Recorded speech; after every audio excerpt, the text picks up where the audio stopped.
Donald Trump bringing his signature campaign-style rally to Phoenix tonight, despite some vocal opposition from this man, Greg Stanton. He's the mayor of Phoenix. He's been asking Trump to cancel the whole thing for about a week now.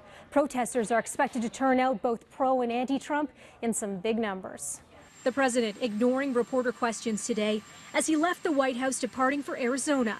No answers from Trump on what's expected to be a hot-button issue, all surrounding this man, former Maricopa County Sheriff Joe Arpaio. Trump said earlier this month he was considering the controversial pardoning of Arpaio, who was found guilty of criminal contempt for violating the terms of a 2011 court order in a racial profiling case. A decision on a possible pardon could come tonight when Trump takes the stage in Arizona, a state he won in last year's election. Security is tight for tonight's rally, the first event of its kind since race-fueled demonstrations in Charlottesville, Virginia.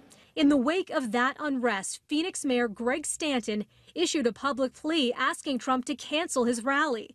Stanton repeated his request this week in an op-ed in the Washington Post, saying America is hurting, and it is hurting largely because Trump has doused racial tensions with gasoline.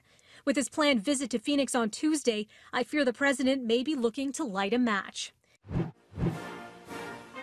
Trump's visit to Phoenix follows his televised address last night that saw the president vow to expand the U.S. military presence in Afghanistan. Strategically applied force aims to create the conditions for a political process to achieve a lasting peace. America will work with the Afghan government as long as we see determination and progress. However, our commitment is not unlimited, and our support is not a blank check. The president not revealing any numbers, not saying how many men and women in uniform will be sent over to the now roughly 16-year-old war.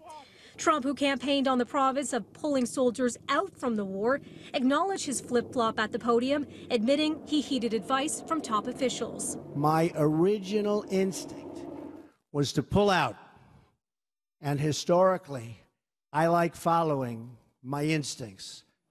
But all my life, I've heard that decisions are much different when you sit behind the desk in the Oval Office. So I studied Afghanistan in great detail and from every conceivable angle.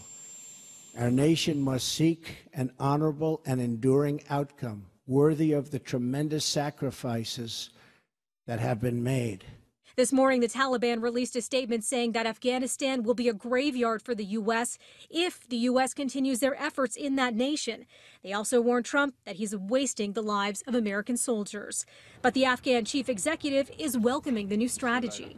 I'm sure that the announcement of the policy and implementation of it will affect the situation in favor of the Afghan National Security Forces. Back to Trump's rally now. It's being held at the Phoenix Convention Center, and that venue posted some information on their website telling visitors what they can't bring. It includes things like fireworks, some ammunition. You also can't bring balloons and leave your selfie stick at home.